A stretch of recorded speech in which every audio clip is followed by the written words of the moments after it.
نو زما محترم عزتمندو موږ او تاسو خو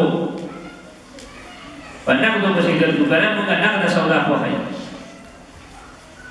عوامو نن سبا نقده سودا خوښوي چې بس کوم ځای کې نقده میلاوېږي او په لاس په لاس میلاوېږي نو دا یې خوښ موږ او تاسو ته دا ویل غواړو چې تاسو لاس په لاس ګټه کول غواړئ او نقده ګټه کول غواړئ او نقد عزت ګټل غواړئ نو هغه په قرآن کې پروت دی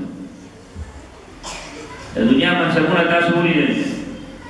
یو سړی به د وزیر اعظمۍ په کرسۍ باندې ناست وي بله اوس به په جیل کې دننه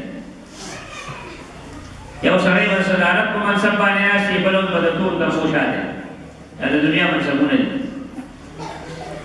یو سړی به زما محترمو عزتمندو هغه به په لوی د افسرۍ په کرسۍ باندې ناست وي بله اوس به یې دومره وروالی کړي چې هغه به په جیل کې دننه ناست وي دومره وروالی کړي د دنیا عزتونه دغه عزتونه دي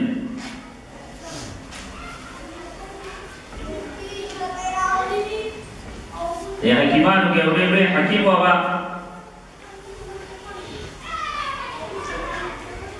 هغه به داسې په ریپوټو پسې ګرځېده او د ریپوټو حالات به یې معلومول او د دوی خصلتونه به یې معلومول چې دې بوټي کې څه تاثیر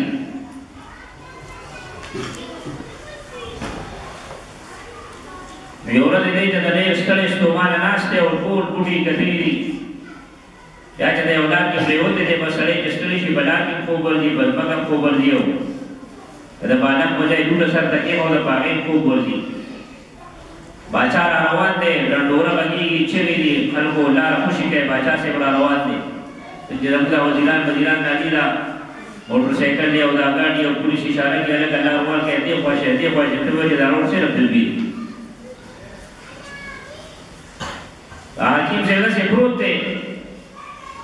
دی په کلاره باندې پروت دی قاري طیب صاحب دا واقعه لیکلې ده په خپل خطباتو کې نه باچا چې راکوشي دی پروت دی او په ډنډوره باندې په چغو سرو باندې د لاره پرېنښوده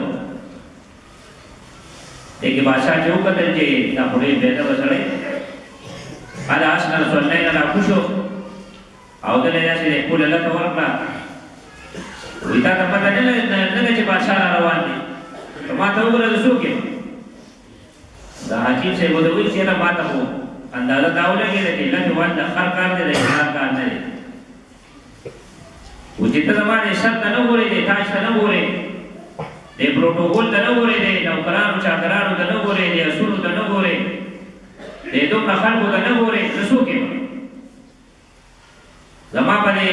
بدن باندې لباس ته نه ګورې دا د بادشاهۍ لباس نه اچولی حکیم صاحب خبرې مو سره په ملاس نه کوي هغه ورته وایي بادشاه داسې صفت ځان کې پیدا کړه چې هغه ستا سره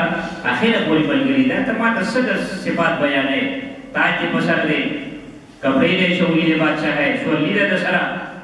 دا نوکران چاکران د سره دي دا ته ما ته څه بیانوې ستا د صفت دپاره او ستا د عزت دپاره ته چې ما ته کوم څیزونه بیانوې دا ستا ټول د بدن نه باري وایي داسې معلومېږي چې دا تاج ستا په سر دی نو ته شریف یې او ته صاحب عزت یې خو چې کله د شپې سملې نو دا تاج بیا لرې کوې که تاج سره سملې وایي تاج خو بیا لرې کومه وایي د دې مطلب دا دی چې بیا بې عزت کله چې ته دا خپل دا لباس دی د بادشاهۍ اچولی دی خو دا به چې ته شپې سملې نو دا لباس به وباسې د شپې لباس به بدلی وایي او داسې کومه وایي د دې مطلب دا دی چې د لباس کې ته شرافت قابل یې او چې کله لباس لرې کړې نو بیا د بې عزتۍ قابل یې دا نوکران تا سره کمرې ته ټول نشي رنډه کېدی د آس نشي رنډه کېدی دا ستا ظاهري هغه د عزت اسباب ته ګڼې خو کله چې خپلې کمرې ته خپل د آرام ځای ته ننوځې دا ټول ستا نه بار پاتې کېږي دې مطلب دا دی چې بار صاحب عزت دی او دننه بې عزت دی ما ته به هغه کمال ځان کې ښایي چې تا کې دننه کمال هغه ورته وایي چې تا کې څه کمال دی او ته وایي ما کې دا کمال دی لړکي بوډي لړ شه د کې دا کمال دی د کې دا تاثیر دی د کې دا تاثیر دی ته چې بیمار شي زه به دا دوايي درکړم ته به دې سره ټیک کېږې که ټوخی د باندې راځي نو بیا به سره دا دوايي درکړم هغې سره به ټیک کېږې ما دې داسې کمال ووایه چې هغه تا کې دن نه نو د قرآن عظیم الشان کمال دا په انسان کې دن نه دی او دا د انسان سره هغه وخته پورې ځي دا د انسان نه جدا کېږي نه مال سلطان سره وړی شي او د سلطان سره وړي شي کړي لوی د خدای مالک د په مکان کې د ټولو نه لوی مالدار سره کې افضل خان زې پاک یو بس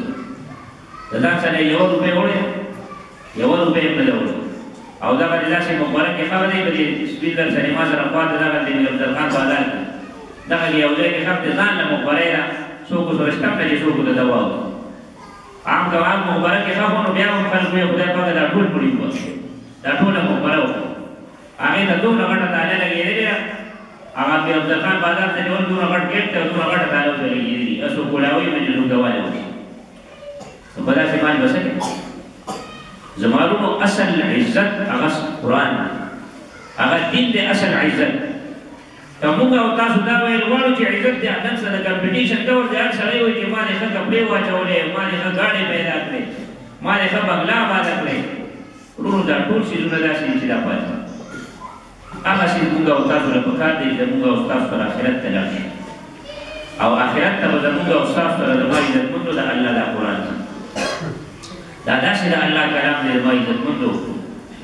الله جل جلاله فرمایي چې ما ته خپل کلام د ټولو نه خوښ کلام ما ته قرآن مجید او دا کلام الله باندې دومره ګران دی مانا مخکې مولانا مانا شاه صاحب تاسو چې په یو حق باندې سل ځلېږي ملایي والله ته دومره ګران دی په دې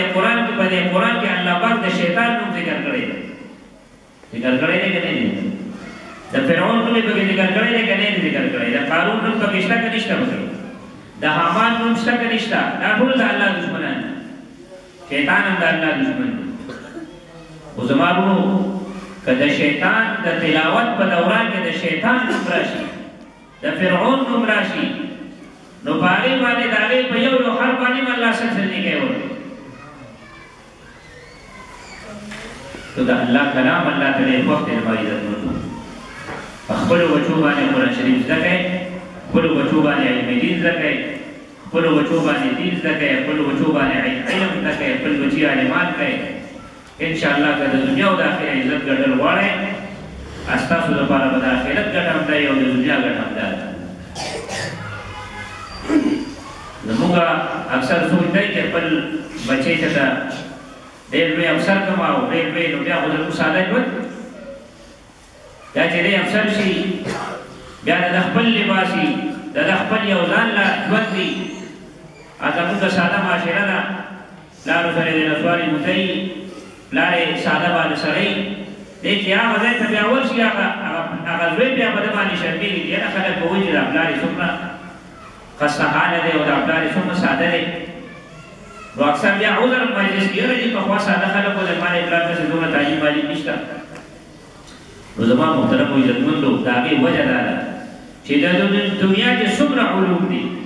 په دې ټولو علومو کې په یو علم کې د پلار او د مور ذکر نشته چې د پلار او د مور په قدر کوي په یو علم کې نشته د الله د علم دین نه بغیر